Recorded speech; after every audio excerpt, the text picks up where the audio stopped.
Hi, I'm Mac McCarthy, and I help people with their breakups. And today we're going to get into some Reddit posts, answer some questions on that. And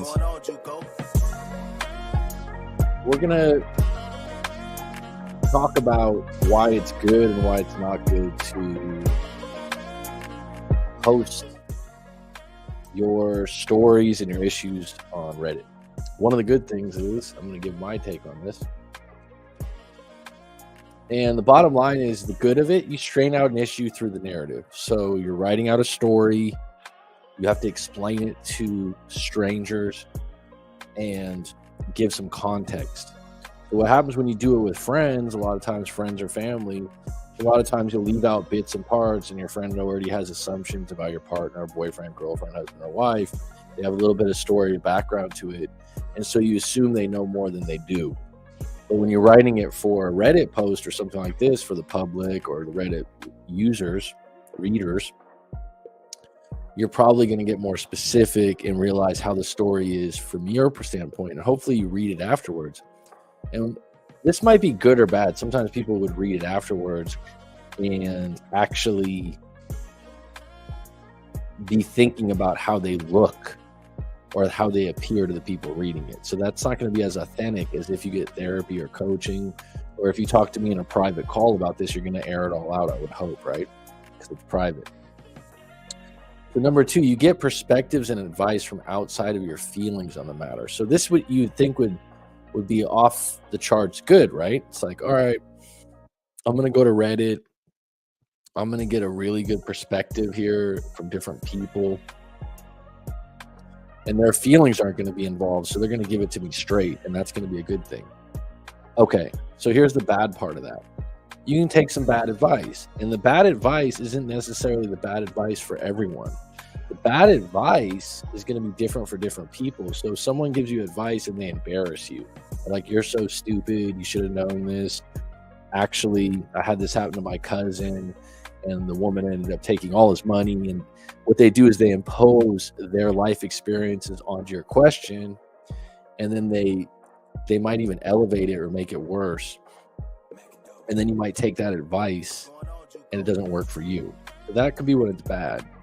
The other thing that I think is more of a guarantee, because there's some people that are like, all right, I'm going to put it on Reddit. Some people are going to be idiots. Some people are going to give bad advice, and I can push that to the side and just pick the advice I want. But what happens, I believe, unintentionally, is people get their feelings hurt worse. So someone writes something on there, and they're like, oh, you're so stupid, right? Depending on how sensitive or defensive someone is, now you've gone from a problem with a narrative in your relationship to now another problem, which is you got your feelings hurt now. That's not a good thing. Because now your feelings are going to get involved in a situation that your feelings are already hurt. And now you're losing direction. Okay? And so the best way to approach it, see what resonates with you and what makes you angry. So, all right, if you had comments or I make a comment on your post, there's times when you can feel neutral about something. There's times when you're like, yeah, that just doesn't resonate with me. I don't think this person's thinking from my perspective. They don't know all the stuff. That's the other part that gets highly underrated in these situations, okay? Is the fact that people don't know your whole story. They see 2 paragraphs of your question, and the totality of who you are and why you're making a decision is left out. And that's where, when we do a coaching call and we go for 2-3 hours, we can get more totality, more moving parts, more interaction. So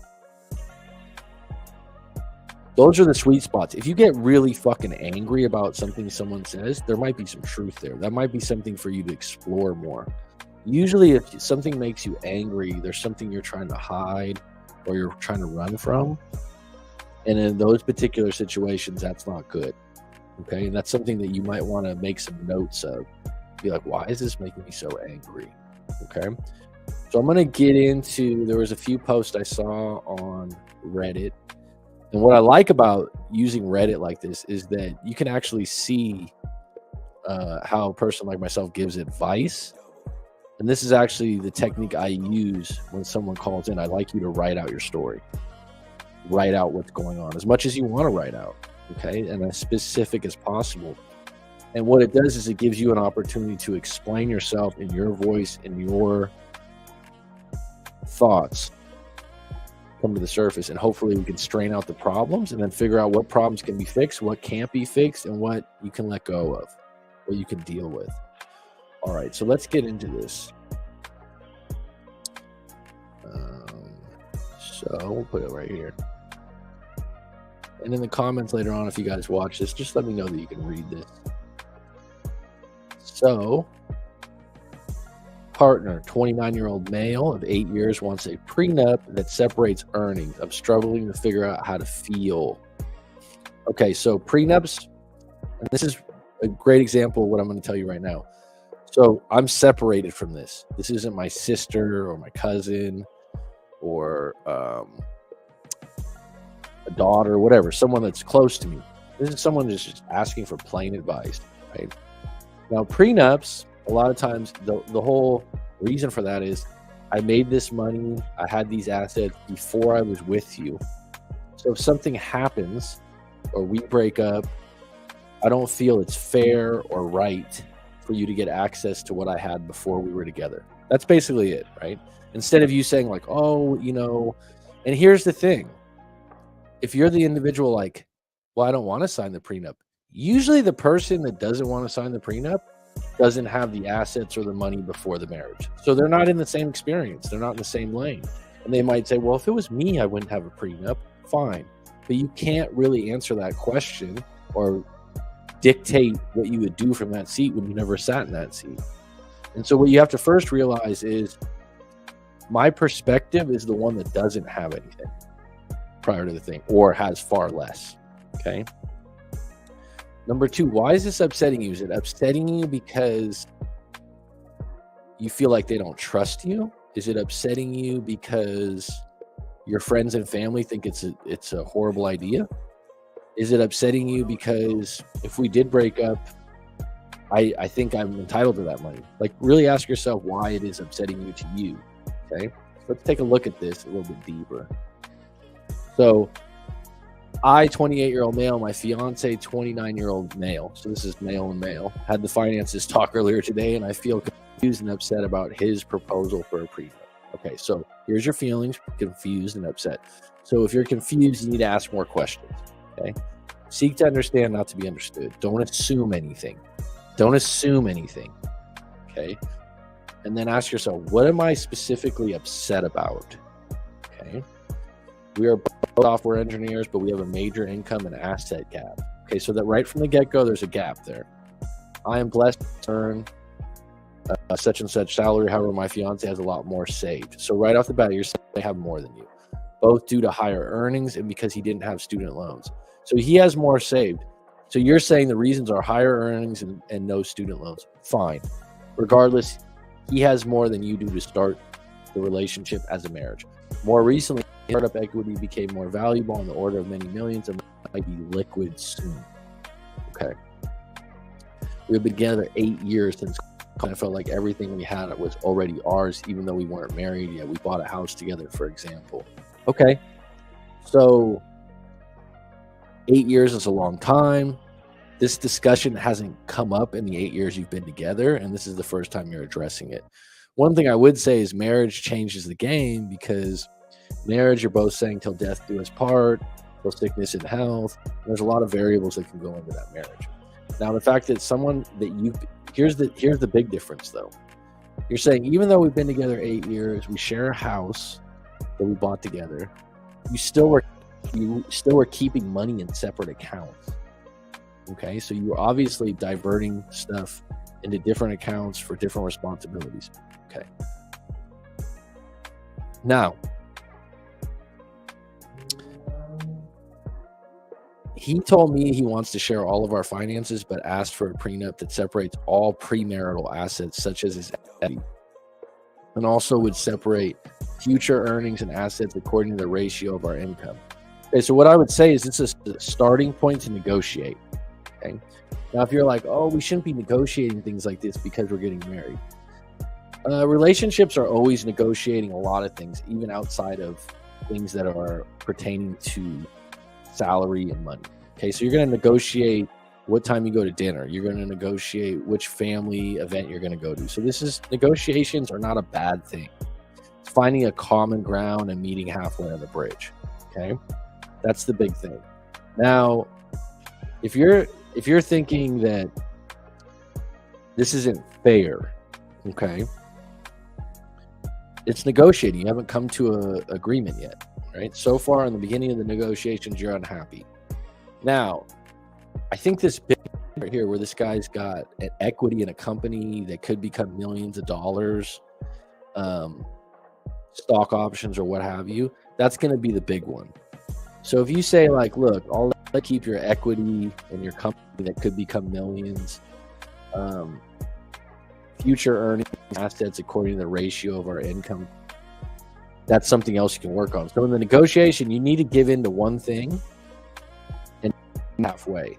I feel deeply confused and upset. Is it a fair question the point of getting married at all? Well, I mean, what you're saying is that what's marriage to you? It's sharing everything you've ever earned or had. What is it bothering you that I think what you have to ask the individual marrying, so why do you want to get the prenup? And a lot of times I'm going to bet that he's saying, look, if things go wrong or you cheat, and guess what? This is the difference about marriage in 2024 and the 21st century. There's so much information out there. There's so many people that have witnessed horrible divorces after the honeymoon phase, that divorce is a reality that people see as a real possibility when they get married. So they almost prepare for it rather than maybe in the 1950s it never even being a question. Okay, so and that being said, I would add, if he's 29, you're both 28, 29, he's probably seen or known someone in his friend circle or family member that got hosed. What do I mean by that? That they were in a marriage, it was great, it was roses and wine glasses, everything was great, and then someone made more money, someone cheated, I mean, whatever it is, and the other person lost a bunch of money. We all, at this point in our lives, if we know 100 people, 20 people, 30 people, have known someone that got the short end of the stick on a divorce. Okay, so I think that whenever someone has assets going into a marriage, you have to think about that. Okay, this isn't them disregarding you. And like I said, you can negotiate this. You don't have to treat it as like, oh, this is unfair, this isn't love, we should share everything. You're not the one in that situation. What I would add to that is maybe you're going to make more equity in the future. Now, that being said, you know, the house, maybe certain amounts of income, this can be an agreement, this can be negotiated. I brought this up. He told me he wants to marry me for reasons more important than money, and he's just planning for the worst. Okay, so, but I can't shake the feeling that we'd achieve the same goal by remaining unwed. That's a good question. So that's a choice. So what are the benefits of getting married outside of sharing financial spoils, right? It might mean different things to different people. So he's saying, I'm preparing for the worst. And you're saying, well, what would be the worst to you is what I would add. So what would be, so this is, he's saying, this, you know, this, the worst thing would be to break up and then you get half of my equity. I felt secure in his prosperity, and I was gearing up to take a major career risk, joining a startup, and now I feel vulnerable, like I need to worry about protecting myself. Well, that's your own personal feeling. I think the fact that you joining a startup and feeling more secure that you're married to someone with more money, it's not necessarily a reason to get married either. I tried to explain my feelings. He told me he needs to think more about it, what he wants. I need to figure out where to go from here. I know getting a prenup is a responsible thing to do. Okay, so you agree that it's responsible, you just don't agree on the terms. So let's say that you're willing to get a prenup, but you want to negotiate the terms more. But I just can't shake the feeling that he's hedging his bets. Am I greedy for wanting a prenup that's more generous to me? I don't think it's a matter of greed. I think it's a realistic human trait to see where you can gain. it's human nature to take advantage where you can. Now, that's a statement that you can use in a lot of different ways, but you're looking at it like, well, if we get married, this would be nice if we shared these funds.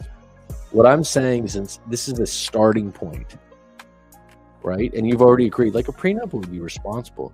So what you want to do is you want to find ways that have some kind of trade-off. So, all right, you don't want me to have equity in your shares to the company that could become millions. Okay, so one thing you could put in the prenup, you could do, all right, if those shares get to $5 million, anything over that we can split. If, you could get creative with this where it's not such a blow. Or you could also say that if we last 10 years in the prenups, you know what I mean? There's so many things you could do with this rather than run away from the prenup, which you think is responsible. What you want to do is just allocate the decision making on both your ends and not take it so personal.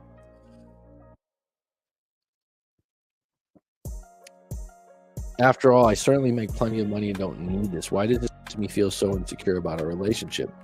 Well, I think you made an assumption that, if you get married, then everything's one way and we've been together 8 years and it's peaches and cream. And the reality is this guy's saying, well, I've made more money, I've saved well. And from your perspective, you're like, because he didn't have college loans and made more money. He could be thinking in his head, I'm just more responsible with money. So if we were to get his point of view, he might not share what you said. That being said, at the end of the day, you're not greedy. You just need to look at this like, I'm willing to get a prenup, but I want to negotiate things. And so what you need to do is say what you really want, what you don't want. And then if it's just like overall you don't think this is right, then you got to rethink getting married and just staying where you're at and seeing each other another 8 years without a marriage license. All right, let's go to the next one. We got 2 on deck. Go ahead and put in the questions if you have any questions or thoughts that you want to chime in on this live stream. I haven't done one in over a month. It's been a long time. Been taking a break from the breakup world. But we're back on deck today. So let me see. And I like these Reddit posts. I think that there's a lot to be gained from stuff like this. All right.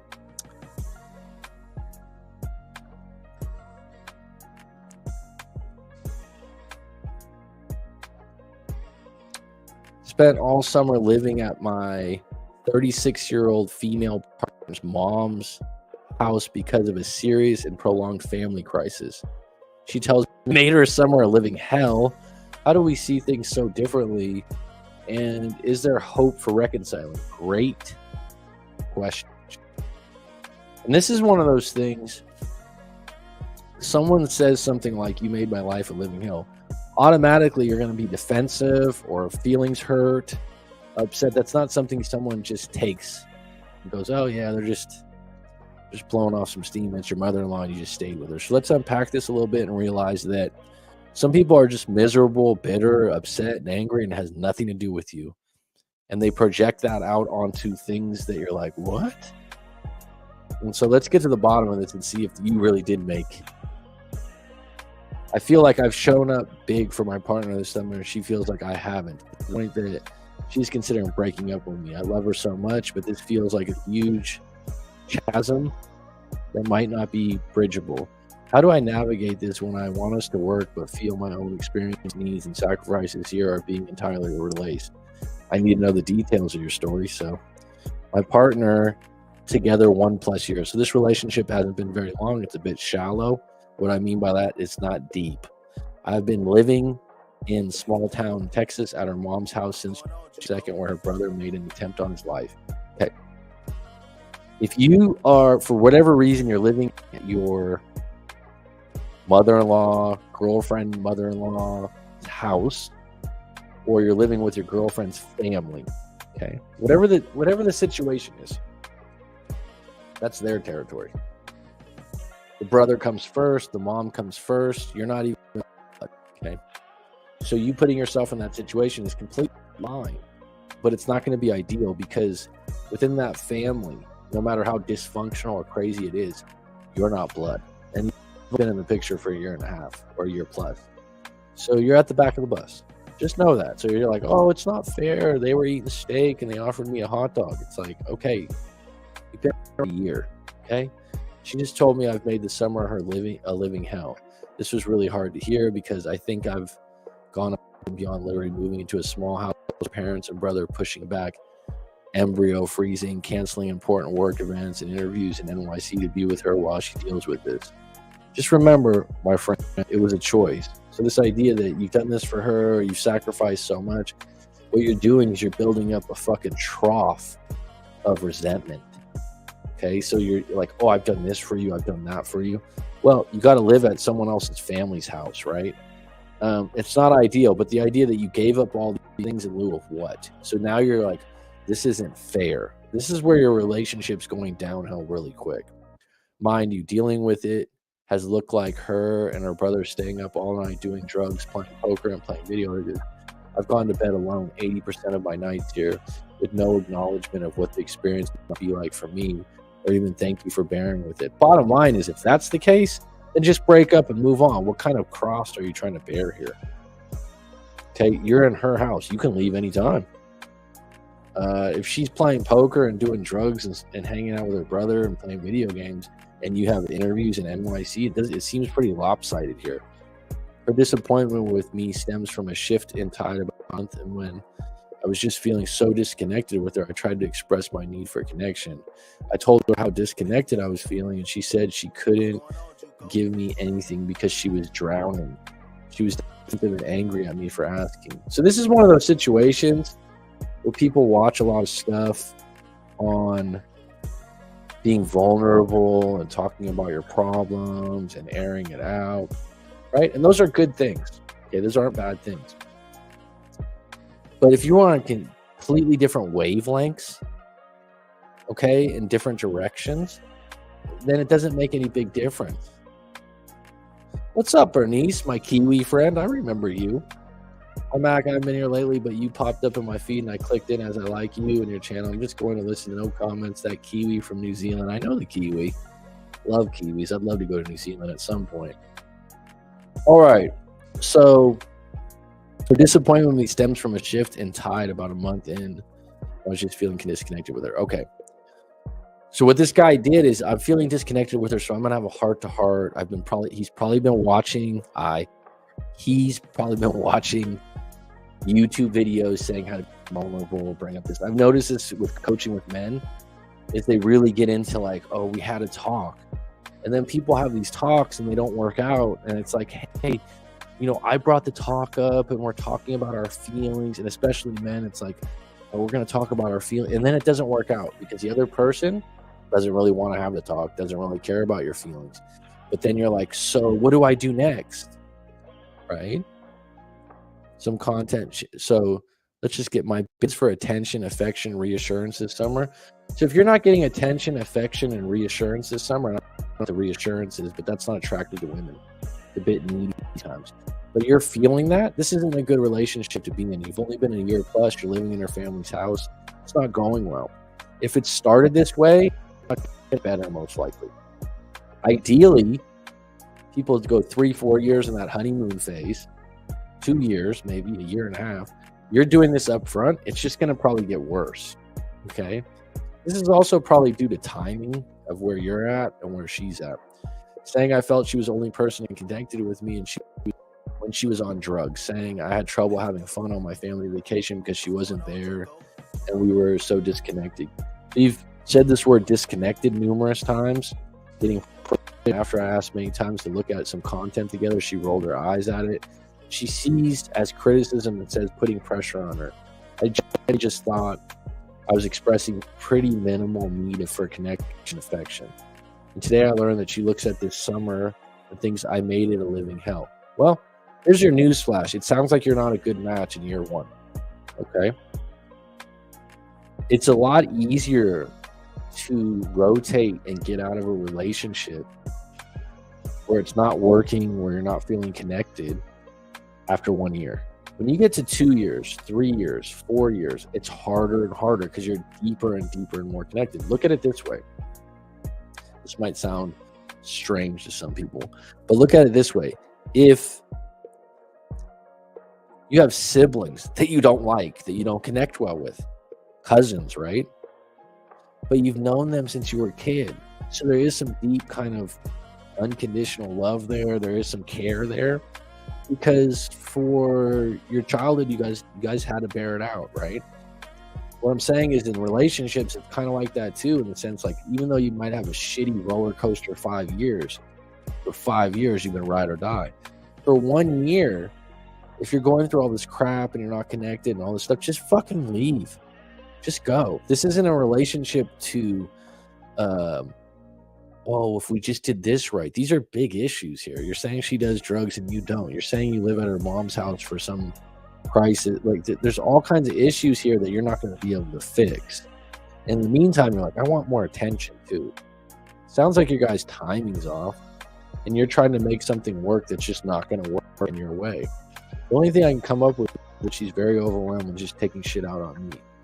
Well, that's what you can come up with, but the reality is she's an individual human with her own thoughts and needs. But what is it if she never comes around to seeing it, or a way of taking any accountability in our relationship struggles? Okay, so this is why it's great to review stuff like this, okay? So you're like, oh, our relationship, her viewpoint and perspective of your relationship struggles is different than yours. Okay. So you want her to take accountability. You want her to take some blame for this, to be responsible for things. But if she sees it as like, I'm just needy and weak and I have other things on my mind, that's her perspective. Break up. Move on. She said she is considering breaking up with me because she needs to know my partner can support me in hard times. And while I agree, I didn't bring up my feelings perfectly every time. Here's one thing that people don't get. Okay, what's up, Bri Flynn? How you doing? We got a Kiwi and an Aussie, huh? So you can bring up your feelings, right? So this is where, oh, I've watched all these YouTube videos. I'm an expert on narcissism. I'm an expert on relationship advice and how to, and this is a big one right now for men. I've been stating my feelings, doing these. It's not horrible, but I don't know.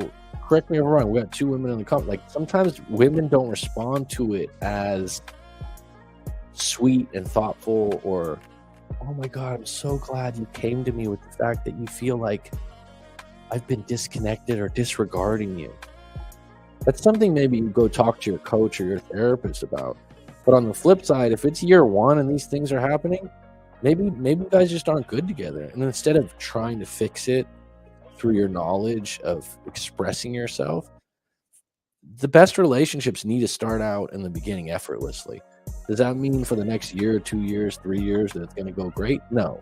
But the foundation, the start, the beginning should be pretty damn good. And anyone that's been in a good relationship, it usually starts that way, right? And then life happens. You might have, a financial pitfall. You might have something else. But that foundation, when you're at your best, and this is another thing to look at. Look at your life in this way. This individual, I forgot what they said their age was.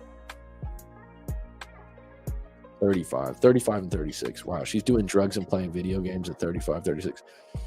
It's like, I'm 43, right? If you look back at your life, you have different moments. You're like, wow, life was really good then. Like little pockets. Someone might say, oh, my life's always been good. Okay, you're a fucking standout, dude. Bottom line is, you have those moments. Those are moments where you meet better partners usually. You meet a better girlfriend that time. Like, wow, everything lined up. Then when you build those roots to a really good relationship, things get better and better, and something goes wrong, you can support each other.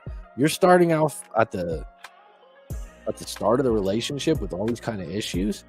It's not a good time for you to be in a relationship. You don't need to sit here and, oh, they're not listening to my feelings. Oh, they're disregarding me. Whenever someone does that, it means you're speaking different languages. Okay, and when you're doing that, maybe you're just not a good match. You're just not a good match. I think that's probably one of the hardest things to do, is to realize that. No one's going to fix this one. I really think I've gone above and beyond for her this summer, and think the things did wrong weren't the huge wrong, and I always apologized promptly. See, that's a problem. You go, oh, I don't really think things were that bad, but I always apologize. So now you're apologizing for shit you didn't even think was that wrong. It's just going to build resentment. If I were you, get out of this relationship, catch your breath, lick your wounds, get away from this woman. She's threatening to break with you and you're complaining. So that's an interesting dynamic, right? Okay, I have all these problems with her and she doesn't listen to my feelings and she disregards me and this and that. And she's threatening to break up with you and you're worried about it. Do you see how that's incongruent and how that doesn't work? It takes guts, balls, gusto, whatever you want to call it, to break up. It's really fucking hard. A year in, you got a year plus in, and you're like, oh yeah, these things are wrong. Oh yeah, she's saying she might break up with me, but look at all the problems I have with her. Well. It's like, I'm gonna tell on you, right? And then you go on Reddit. It's discreet. It's like, all right, I don't understand what I did wrong. That's the thing about adults, right? When you get to a certain age, no one's the referee. Like, you were in school, there's a teacher. When you're at work, there's a boss. So if you have a discrepancy and Rye Flynn, Bernice, or Sabina have all these problems at work, they're like, oh, Rye's disregarding Sabina, this and that. You have a referee to make a final choice. When you're in a relationship, it's like, well, I think this. Well, I think this. Well, I think this. And no one can come to a common ground. And you can't solve any of that stuff. It's not working. It's just not working. It's not going to change. And now those roots that you're going to build your relationship on, what you're going to do is if you want to stay in that relationship, you're going to have to give in. So, I'm going to apologize even then I don't think I should apologize. That's an important thing in relationships, that, hey, look, I don't think I did anything wrong here. And then have a conversation about that. Because when you start apologizing for shit you didn't do wrong in your mind, that's a problem. How do I navigate this when I want it to work, but feel my own experience, needs, and sacrifices are being entirely relayed? Well, that's one of those questions where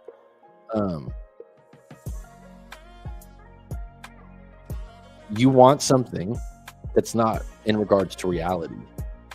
I want us to work, but you want us to work on the fact that she follows all your experience and your needs and sacrifices. This is where it gets hard. So think about it like this. When you go and buy a pair of shoes, people that have seen my live stream before, in my early 20s, I sold shoes. It's interesting thing about shoes is there's a size and there's a fucking fit, right? Now, there's people out here, we got women on the live stream right now. Have you ever bought shoes that don't fit? The kind that come off your foot. You try to put a little pad around the back of it. Or you buy them tight and you're like, oh, they're gonna break in. And the salesperson or where you bought them, you're like, all right, they'll break in. I've had shoes like this before. They never fucking break in. The shoes never break in. They're uncomfortable. They're the most uncomfortable. You just stop wearing the shoes, right? Now, if you're a style junkie and the shoes have some kind of status or some kind of big thing to you, maybe you wear them when you're uncomfortable, but you just don't wear them that much. My point is, when the shoes don't fit, you don't wear them, or you complain about them. They're never going to fucking fit. So you can go to like the cobbler and have them cut the thing, but usually they're not going to fit. Now, sometimes you go to the store and tell me if you've experienced it before. You put on the shoes, someone's baby going, wow, I'm not that picky about shoes. That's why they made laces and fucking Velcro for people. Stay with me. Women's shoes a lot of times don't have laces and those kinds of things. They need more of a fit. But my point is, when you get a pair of shoes and they fit just right, tell me I'm wrong on this. You wear those shoes all the time. You don't worry about it. You don't complain to your friends. And even if someone says, man, those shoes are ugly. Yeah, but they're fucking comfortable and they fit my foot well. It's a totally different thing. And you can disregard a lot of things when things fit right. In this particular relationship, nothing's fitting. And you just keep trying to make it fit. That's how it is. Life is much easier without toxic people and relationships. But here's the thing, and this will be interesting to you, Sabina.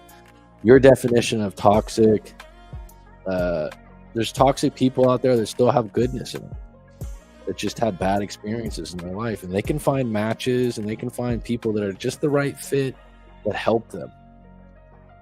right?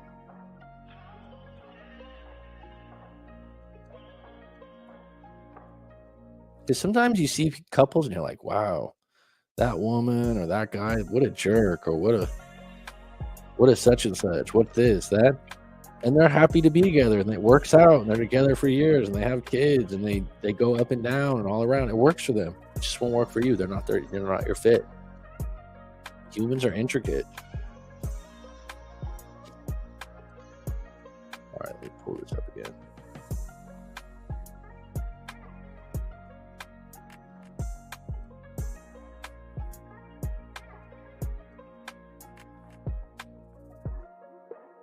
Oh, this is an interesting one. I like this one. I like this one. Okay, here. Found out my girlfriend was dating 2 guys simultaneously. Should I speak out? If it's still your girlfriend, I don't know if you need to speak. Here's the thing. What someone does to someone else, they can do to you, or most likely will. You're next. I've actually experienced this in my life, even though I already know it. Sometimes you look at it and you're like, wow, that's kind of messed up. You're monitoring, you're observing, you're always taking notes of what people do, but you're not really referencing it. And then when you break up or you're out of the relationship, they're like, that's right. Oh, that's right. I should have known. Oh, that's right. I should have known. Oh, that's right. I should have known. But the reality is, it doesn't make sense till the end until they do it to you. But if they're doing something faulty or messed up to someone else and you think it's funny, I've seen this so many times with breakups where they're like, oh yeah, I remember when we first got together and her ex-boyfriend, they were still kind of talking. I remember this one story. They went camp. He's like, we went camping. And the guy, he's like, the dude went. He heard us hooking up in the other tent. And I was like, wow, this dude's pretty pathetic. Yeah, and then 4 years later, she did the same thing to him by hooking up with a new guy while he was still with her. And he's like, oh yeah, I can't believe this happened to me. It's like, all right, dude, you think you're so special? That's your ego right there. People carry their values with them, right? You can forgive that individual for that, but don't be surprised. Oh, they did it to them? I never thought they would do it to me. So my 21-year-old girlfriend, or no, I'm 21, girlfriend 20, both last year in the same university class, and we started dating. From the beginning, she asked me to keep our relationship hidden from others to make her feel safe. So that's a big red flag right there. You're in your 20s, you're in college, right? You're around a mixed bag of people. If you're exclusive and you're together, maybe someone doesn't want to do it on Instagram or Facebook or whatever like that. Or maybe they don't want to do it at first for whatever reason, but a woman or a man should be proud of who they're with. Now, if they don't want to put it out there and they have specific reasons, but for her to feel safe, I would say that there should be like some kind of like, okay, let's see how a month goes with that, and then you can feel more safe, right? But that's highly suspect. Early on, there was another guy in our class who I thought she was too comfortable with, but she always insisted that he was just a friend, as the great Bismarck, he said. After 3 months of us dating, I had seen the two of them act intimately around other people in our uni and classes, and it got to the point where I broke things off with her. She's, you know, where there's smoke, there's fire, okay? Especially if you see it with your own eyes. I remember I had a girlfriend for a while. She said, if I see it with my own eyes. And I mean, when you see it with your own eyes, it happens now with text. Someone checks their partner's phone and they see these texts or photos sent, and it's curtains. They never go back from it. It's a trauma, right? They can't get over that because their eyes saw it. You saw her intimately acting out things with another dude in person. No, it's hard to come back from. You're 21 years old.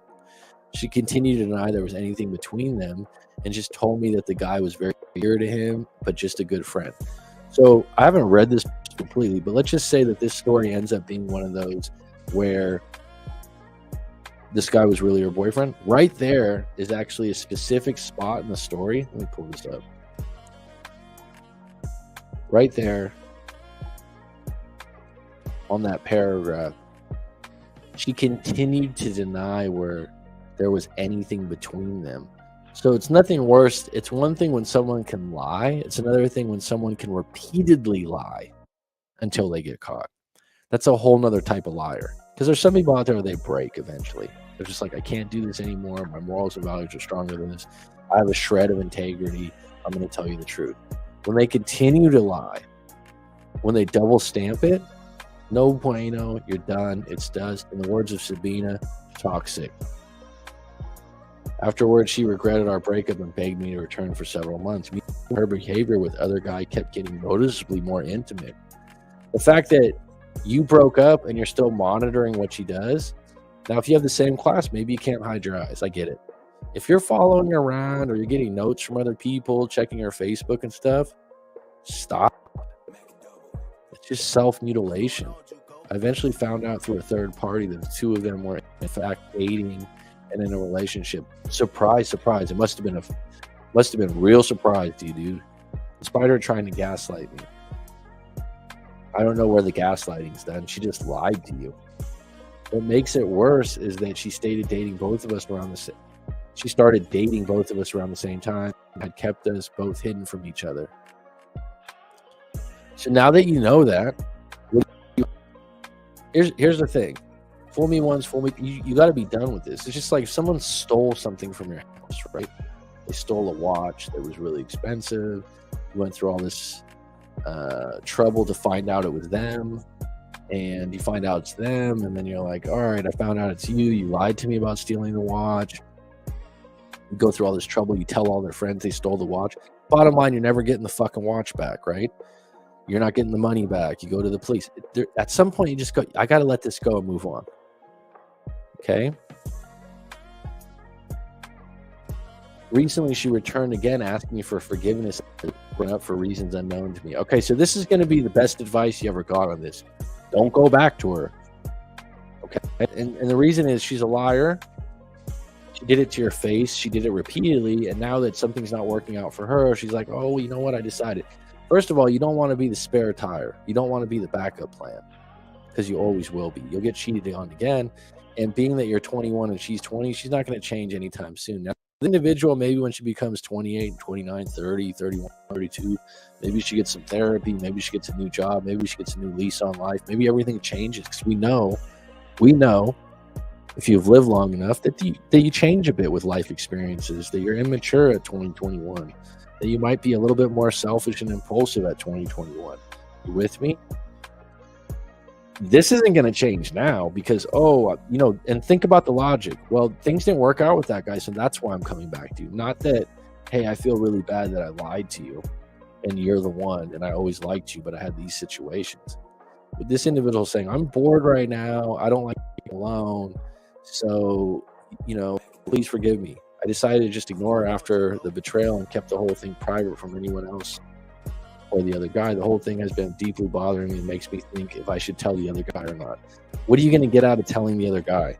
So this is the ego talking, saying like, oh, if I tell the other guy, I have someone else that I'll her to and see all her warts and wounds, right? The problem is the other dude is not a decent person himself. And all right, so this is, I would say 80 to 90% of the time, if there's another guy with your girlfriend or ex-girlfriend, no one ever likes the other guy. No one ever goes, oh, this guy's a real fucking gem. He's the entrepreneur of the year. He's a great gym guy. It's always like, oh, this guy's bad news for her. Always, always, always. Okay? So why would you go to him and tell him if you don't even think he's a good guy? The reason why you would go do that is you want to create trauma for her.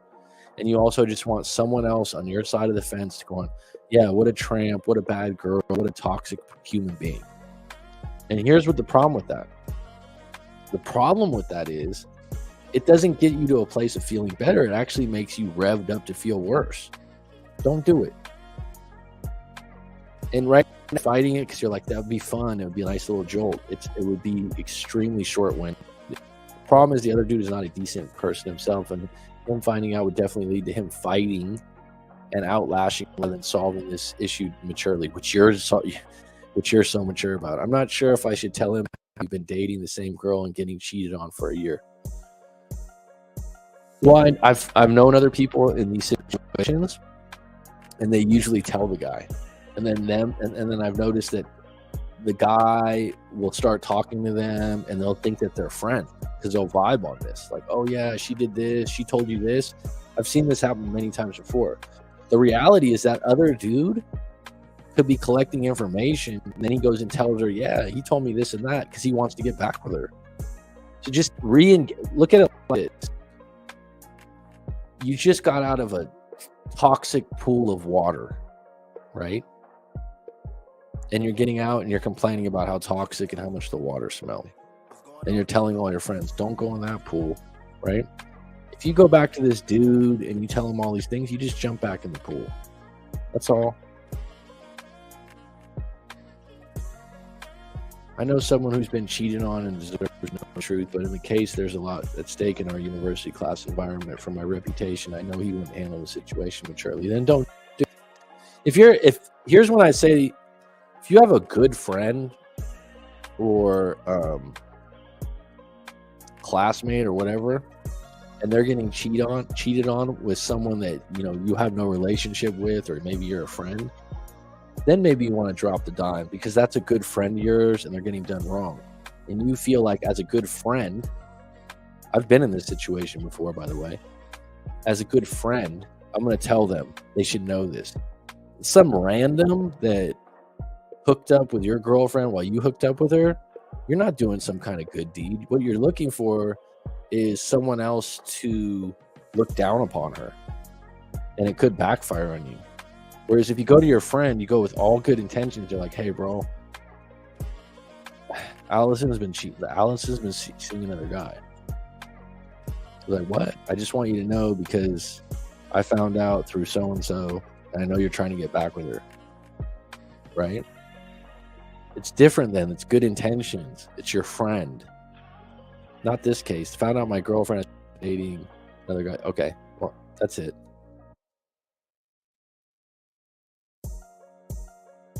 Yeah, So here's some reaction. Dude, you dodged a bullet. Not only did you find out she's been cheating on you for a year, but she's also been manipulating, gaslighting. I don't know about the gaslighting here. You don't need to. This is manipulation. It's gaslighting. You don't need to put all this on it. She lied to you. Let's just go to straight. Like, when you're with someone, the ultimate thing to have is trust. Ultimately, right?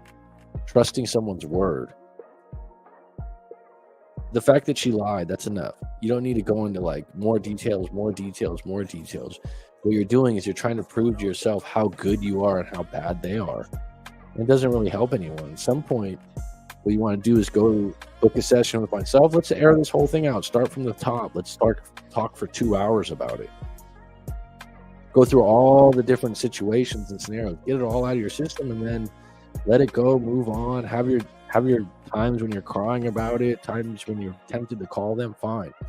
This idea where she lied and cheated on me, and I'm going to call the other guy, that'll just make it worse. All right, let's see if there's one more on here.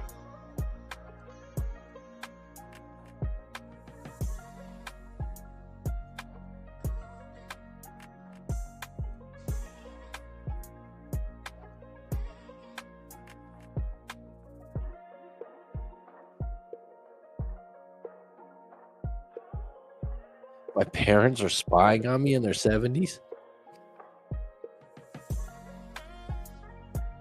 My boy randomly pretend he's Jotaro. I don't understand why he does this, and sometimes that happening at inconvenient time.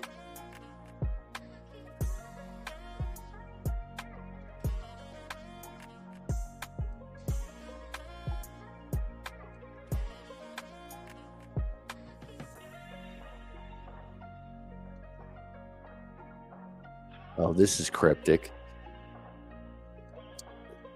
I think I resent my boyfriend, 24. She's 22, not caring about my special interest at all. Let's see what this is all about. This is going to be an odd post. I'm on a throwaway, and some details have been changed because I think if anyone around me read this post, they'd be able to tell who I am immediately. Well, then don't even post it. I won't lie, our relationship has a rocky moment. 6 years now, however, I think I could have overlooked him being overly jealous in the past. I also know I have my own flaws and quirks. He has changed a lot as a person and is trying to be better. My resentment comes from multiple issues, don't get me wrong, but I think this issue may be my biggest one currently and is gnawing at me. I don't know if I'm being I was diagnosed with autism 2 years ago. All right. So you're diagnosed with autism 2 years ago, but you've been together 6 years. Okay. For as long as I remember, I've been borderline obsessed with a pretty popular older game. I can confidently say it's shaped my personality. I have so much merch. I've done cosplays. I've gotten tattoos. I watch at least a few videos on the game a day, and it suddenly picked up popularity again. So I'm more focused on it than ever. It doesn't get in the way of my life. I have 2 jobs. Jeez. I cannot stress. So you're defining that it doesn't get away of your life because you have 2 jobs. Well, what about your boyfriend? That'd be a good question. Does he think it gets in the way? I cannot stress how big a role this game has in my life. I only have a few close friends in my life, and all of them played it with me since it's a long game, 5 to 6, maybe 5 to 6 hours. My parents already played this game with me multiple times. Wow. Anyway, we haven't played it for 6 years. It's not a game he'd be very interested in, but he's always had an excuse to not play it. Too tired, graphics are bad. Okay. I don't even think I'm going to be able to go into this because I'm just not a gamer. Bottom line, it sounds like this resentment you have that he doesn't play the same game you had, it's starting to bother you 6 years in rather than the first 2 years in. You sound extremely busy with outside things in the relationship. Resentment is one of those things that absolutely will tear apart a relationship, because what resentment is, it's something that you're upset about and that you're holding, but you're not making it better in any way. And the reason why that's a big problem is because the longer you stay together, the more that resentment kind of secretly grows, where someone thinks like, oh, I didn't think you really cared that much that I didn't play the game that you like to play. And then it just comes out all at once like a boiling pot of water. And the other person's like, where did this come from? They've been holding it. They didn't address it when they've been angry about it. And that leads to breakups over and over again.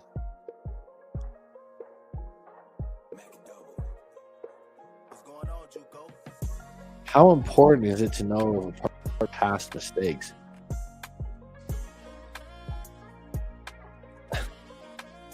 I mean, define the mistake. I mean, you're going to sit there with someone, oh, let me tell you about all the mistakes I made in my life.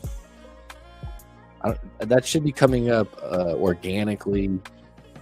It shouldn't be coming up like in a questionnaire. Like, tell me about all the mistakes you made in life. Well, let me make a list first. I don't know. A lot of times the mistakes you made in life are the greatest lessons, and lessons that you need to learn because you were repeating the same dumb patterns.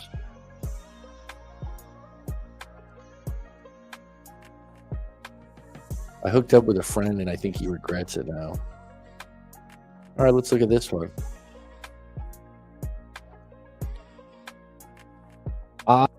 23-year-old female. I've been friends with this guy, 7-year-old male, for about 6 months now. I've known him for longer, but we've been talking and hanging out for 6 months.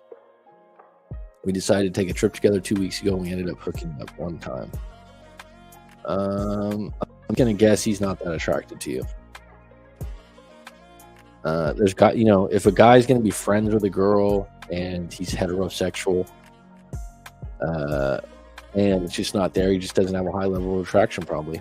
Either that, or there's a roadblock there for intimacy. Maybe something happened to him when he was young. His parents weren't very affectionate, just with hugs and kisses and things like that. There could be a bunch of reasons for that. But if he likes women and he's not attracted to you, he's not going to make a move. We did talk about it first, determine whether it would be weird or not, whether it would ruin our friendship or not. I mean, right there, that just shows that you guys don't have a whole lot of sparks going. Okay, before we hook up, let's have a long talk about if it's right or wrong, if we're just going to be friends. I mean, this just takes all the... if I had to guess, whenever you guys did hook up and it was one time, it was something we actually wanted to do, or why we wanted to do it, made sure neither of us expected anything after, or that either of us wanted to be attached. After the end of the trip and after leaving each other, I felt sad and empty because I did feel attached to him, but I couldn't say anything about it because it'd make him regret it. Okay, so now you're just assuming that if you said something, he'd regret it. But you're also saying, like, I felt something after this. I wanted more than I, led on to. And I can tell that it's not a very big deal to him. A few days went by and he went on being friends as normal. We talked to each other and do stuff with him, and he started to withdraw from me, like almost avoiding me, I want to say. He doesn't text me anymore. He doesn't call me or ask to hang out. If he sees me, he goes the other way. If I text him, he will respond. He usually has a lot to say about the questions I ask him, but lately when I do, they're one-sentence responses. I know you're not going to like this. It's just when you guys hooked up, it wasn't what it was for you that it was for him. And maybe he didn't, that wasn't premeditated, like, oh, we're just going to hook up.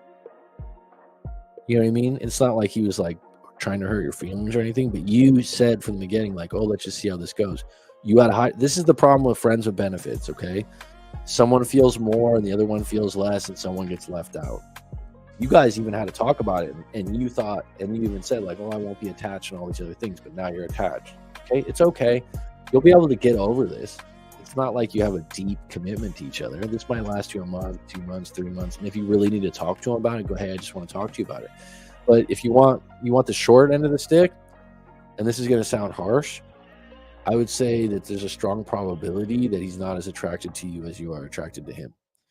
That, or he's just not available in relationships right now. He just doesn't want to have a girlfriend.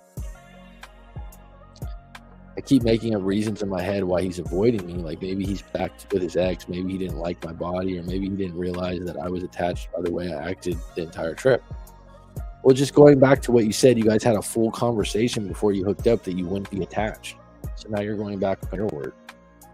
And that's why making a declaration state about your feelings isn't very smart, because feelings can change with the wind and the weather. I keep making up reasons in my head why he's avoiding me, or maybe he did realize that I was attached the way simple reason is maybe he's just adjusting to his daily life. Again, it's hard to do that with me. I feel like I'll never know, and it's making me sad. Well, again, my feelings are involved, and I'm going to tell you straight up, your feelings are a 10 and his are a 3. And so instead of him coming across that and being uncomfortable and awkward, or having to say, hey, I'm not really attracted to you, hey, I don't want to hook up again, he's avoiding you. And he feels like that's what's best for you. If you really want to have a conversation with him about it and air it out and get some clarity, it's not going to necessarily make you feel better in the moment, but it'll stop you making assumptions or trying to play mind reader or psychic. But if you want to strain out, hey, I'm not that attracted to you. I've been in these situations before where dating, or you hooked up and then you don't talk afterwards, and then it's like, did you think I was fat, or did you just not like me? And it's like, okay, we can have that conversation. I wouldn't want to know that, and I'm sure there's been times where women that I like, or some situation that they're not attracted to me, or I had a booger in my nose. I don't know, right? There's a lot of things about me, I don't want to call them up and find out why. I just know they're not interested. I know she wasn't that attractive, or something turned her off, whatever. What you're doing is you're like, I think it's this, I think it's that. If you really need to know, fine, you can call him and ask him. If you think it's owed to you because you guys are friends and you went on a trip, fine, go ahead and have that conversation. You're going to have to pick up the phone or text first. But don't think you're just going to feel better. And maybe he, softballs it and says, oh no, it's not you, it's me, or I just don't want a relationship right now. Whatever it is, he's not interested in the long term or pursuing a relationship with you. So you can let it go. You can have another conversation about it. But this idea of trying to guess, it's not, a ball on Reddit. It's only been a few days. Should I text him? What should I say? Should I just continue giving him space and ask him if he regrets doing it with me? I don't know what to do. I would say that if it's bothering you this much, if you want to ask, hey, can we talk? Because you got to talk before you hooked up. Just know that in the moment, if he gives you information that he's not interested, you're not going to feel better right away. But what you need to do is accept, hey, I have stronger feelings. I'm a attached person, or I really like them, and they don't like me this much. And that's going to take you a little bit of time. And I've done coaching calls with people like that before, where we do tapping. we use hypnosis sometimes, and it's not necessarily to erase the memory. What you do is when you're stuck, it's just perspective. That's all it is. Whenever you have same with trauma. Trauma is a lot deeper because there's embarrassment and guilt wrapped in it. You can't tell everyone the story. But the reality is you just need a perspective to soften it, to clean it up. But your perspective of it right now is, oh, there's no harder perspective in a relationship than uncertainty or guessing, especially if you're someone that has to know, right? There's people like that, like I have to know, because they're guessing all the time. They're obsessed with closing a loop and cracking the case. That's fine, but you're still going to have to accept whatever truth comes up. And then you're also going to say, well, I don't even know if they told me the truth. This is a shallow relationship, meaning it's not deep. You just hooked up once. You guys are kind of friends. You were hoping for more. Okay. If you don't want to talk to him about it, or he's kind of pushing you to the side, then book a session with myself at writemac.com or someone else out there and get an outside opinion and just try to clean up your perspective. That's all it is. Myself too, when you're stuck on something, it's just a perspective. It's just being rigid. It's this, it's that. It hurts me. Could I be seeing this wrong? It's a rainy day outside. It's storming. It's cold. I don't have a rain jacket, but guess what? All the flowers and the plants are going to eat today. They're all going to drink water, and my car is going to look clean again. Perspective. Glass half full, glass half empty. It's not always that way in relationships where you can be positive, right? But that's why people get therapy or coaches to talk to someone to get a perspective that's not their friend or family member, that's an amateur in these types of things and just doesn't have a clue. They're just having a conversation with you, not realizing there's a minefield around your heart. All right. Anyone have any questions in the live stream? Go for it. It's been a while, but I'm going to start getting back on deck. I just needed a break. No contact videos or anything like that. I like doing these stories though. See, I'll do one more and we'll close this out. Just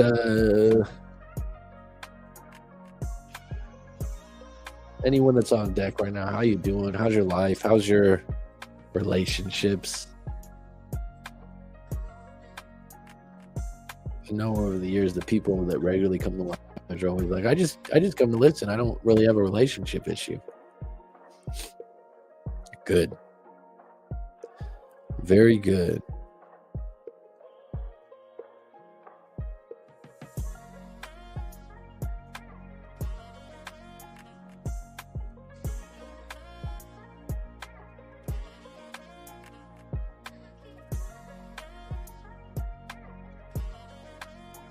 Should I text my vacation romance?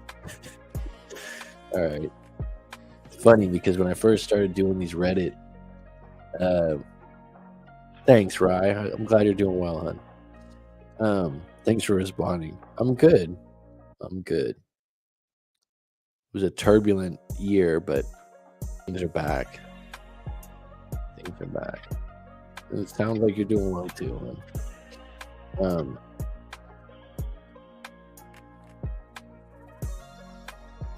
Definitely a different side of the world where I'm at now. I'm looking forward to getting back to Thailand at some point. All right. Should I text my vacation romance? I, 27-year-old female, met this amazing guy on vacation, and wondered, 39-year-old male. We've got a 12-year age difference here. I should text him. We don't live in the same city.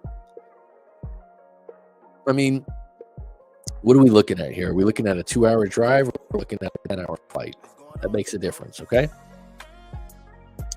I was on vacation for 2 weeks. 2 weeks ago. I met this amazing guy, and we spent about 4 days together. We went together all day. Every day, one night, we went out on a date, and then another time, we came to the beach. I can't be mad at him for not spending every day with me since he was also on vacation and probably wanted to spend time with his friends. But we would see each other every night because we will party at the same spots where his friends were partying. and we're all just which was really fun. He's really kind, sweet, loving, great in bed, and generous. Wow, that takes a box of 4 days, doesn't it?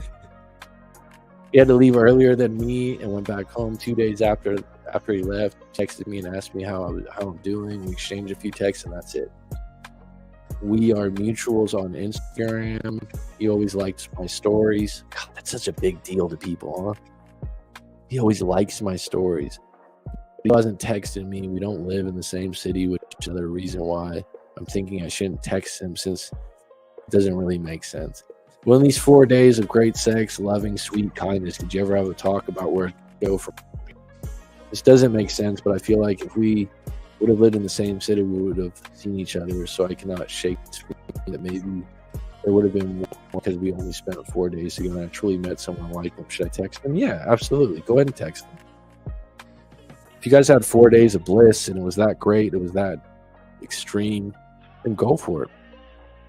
I mean, just know what your intention is. What do you want going into this? You want to stay in touch and hook up on a vacation in the future? I know some people they just meet up for 2 or 3 times a year and it can work for them.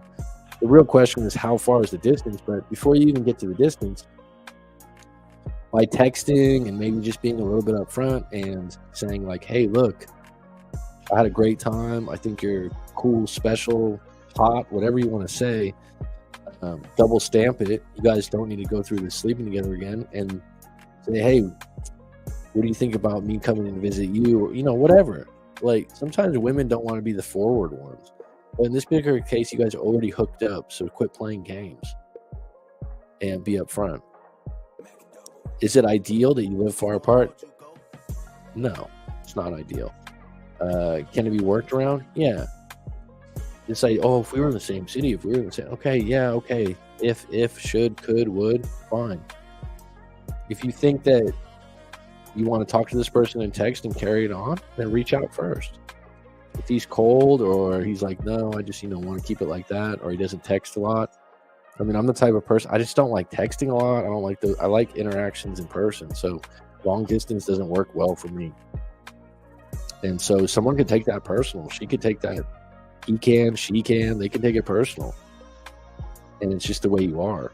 So if you're built for long distance and he is, and you guys want to make it work, then just take the first step and don't get ahead of yourself. All right, I hope that helps. It was good to see some familiar faces. Bernice, I hope you're doing well in New Zealand. Rye Flint, always a pleasure. I'm glad to hear you're doing well, as always. Sabina, always a pleasure to have you on deck. One of the guardians at the gate. And it's Curtains. Thanks for joining.